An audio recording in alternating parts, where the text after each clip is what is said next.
On the field with Coach Jason Madonna. Coach, in your time here, this has got to be maybe the best victory, I think, from start to finish, because so many different types of things happened throughout the game in the way in which your team finished. I want you to talk, first of all, about that first quarter. What was going on? So many mistakes.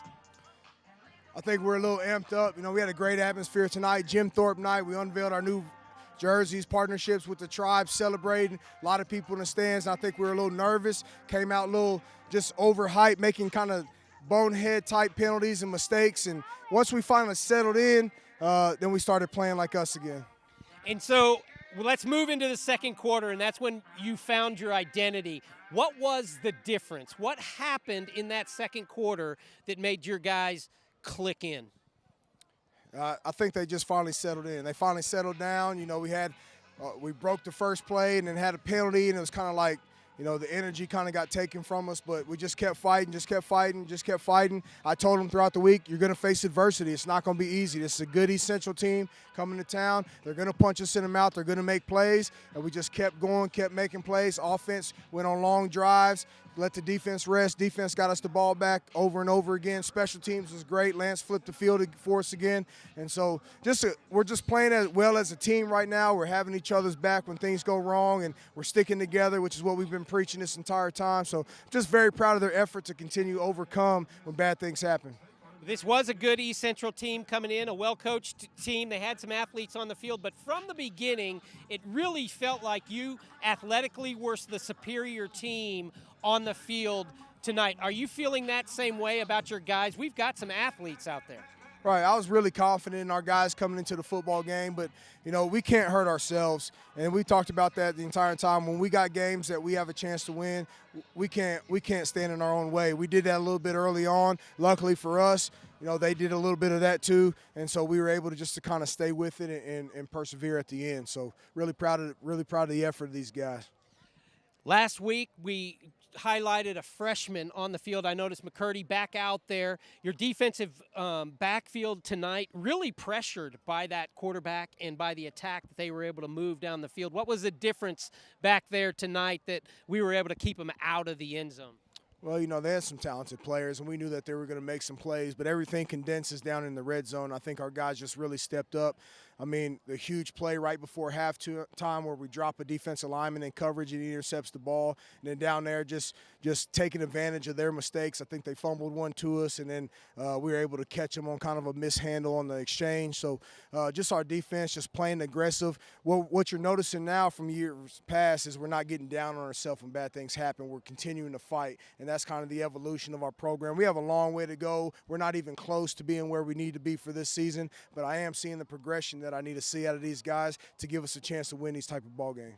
Well, we mentioned the defense. We mentioned a freshman. This week, I think you've got a sophomore that you want to talk about. I do. I got a sophomore, Keaton Choate. That's our player of the game, in my opinion. You know, he rotates in at defensive line, never complains, just goes out there, gives it his all, doesn't argue, and then we put him in an opportunity to make a huge play, and he makes it. We drop him in coverage down there in the goal line right before halftime, and he intercepts the football and finishes the half on a positive note, really giving us a lot of energy going into halftime.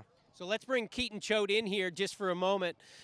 Keaton, describe what happened on that play. You were a big old boy in the defensive backfield as that ball started coming towards you. What was your assignment, and what did you feel like going through that pivotal play just before halftime? The coach told me to drop back, watch the quarterback, and then the quarterback just threw it straight to my hands, and I caught it, put my head down, and I ran as hard as I could. That's about it. So are you a receiver growing up, or was this something new? Were you just a big guy that got lucky catching the ball, or are you pretty happy with your hands? 8th grade year, I was a receiver. Last year, I didn't be able to play at all. So, yeah. Now, talk a little bit about your regular positioning, because normally you're not going to be going backwards on your pass rush. Talk a little bit about this game and what you learned through your time on the field tonight. I can play every position. I put my head down. I do what the coaches need me to do, what they tell me to do, and I just get it done. I just need to get it done, really. Get her done. I like that. Get her done, Choate. here, the player of the game by Coach Madonna. Congratulations.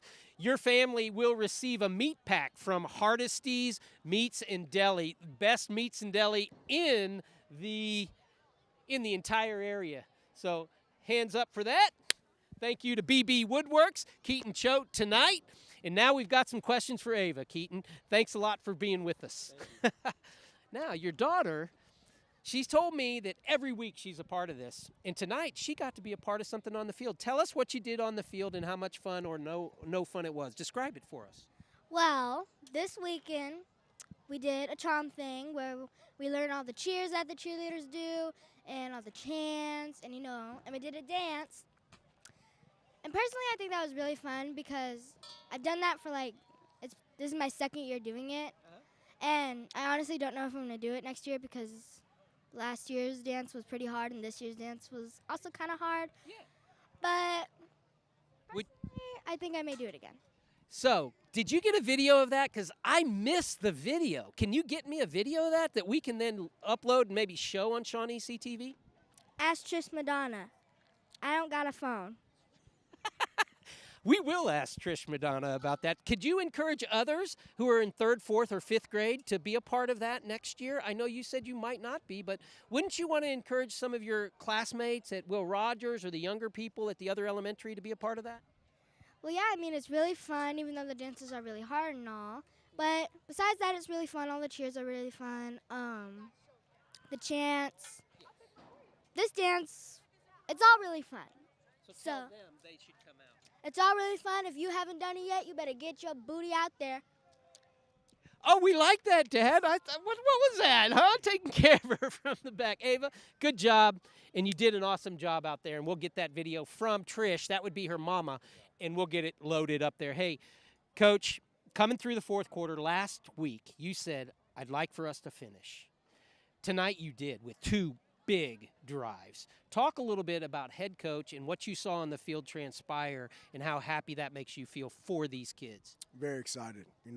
Just shows the progression. They're learning from mistakes from weeks previous, and they're putting that into action. Last week, we were kind of disappointed. We had an opportunity to put the nail in the coffin late in the game, and we didn't get it done. We had to rely on our defense. This week, we get the ball with the 1-score lead, an opportunity to go on a long drive. We punch it in the end zone. We take advantage of a turnover, then punch it in again to give us our 15 district points, which is huge now that we're in district play. So very proud of the guys up front, our offensive line, our backs, Dietrich. I told them before we went out on that last drive, I said we need to get Dietrich in the end zone, and they did that. Dietrich, one of the biggest smiles in the state. And, man, if he gets that corner, man, he's gone. He does. He's exciting, and sometimes he's too shifty, and our blockers have a hard time knowing where he's at. That's why you see sometimes we get holding penalties on the edge because they're trying to make a play, and then he squirts out another way, and now the defender moves, and we're out of position. But we'll take it. We'll take it every day of the week because he's special. So Zyron Campbell, not the best game of the year for Zyron. He had some adversity throughout. Talk a little bit about your quarterback and how he was able to maintain and be the manager that you needed. He didn't. He didn't have the passing game that he probably would have liked or that maybe that we would have liked. But I tell you what he did is he controlled the pace of the game. He kept our heads up through adversity, and we put in an up-tempo screen there because we thought it would hurt him, and he delivered the ball on time, on target. So even though it's not the fancy stuff that you see down the field, he's making the plays that we need him to make in order for us to be successful. And so he's going to continue to mature and grow throughout the season, which is exactly what we need. And he's got to lead us. He's our guy. So you've defended the house. 3, boom, boom, boom. Now we got to go.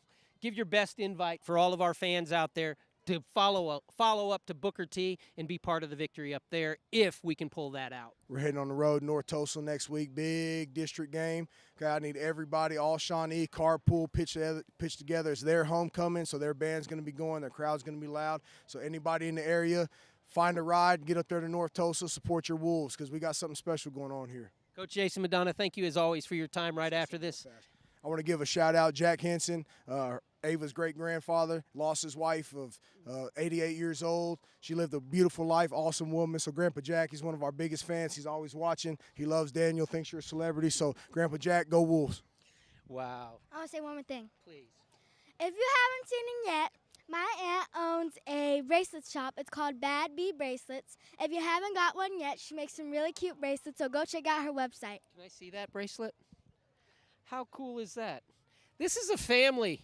This is a family. I love it. Ava, thank you. And it's called Bad Bee's Bracelet. Where's Bad Bee? Is she around here? Well, we're going to talk to Bad Bee one of these weeks, and she'll show us those beads. Is that the one who put you in a headlock? We like her. All right. Bad Bee's Bracelets. How sweet is that? You want to be a part of what's going on with the Shawnee football squad. And in fact, with Shawnee Athletics, the volleyball team is doing great. Their goal was to be in the top 8 of the state and host a regional. Their next goal is to win a regional and go to state.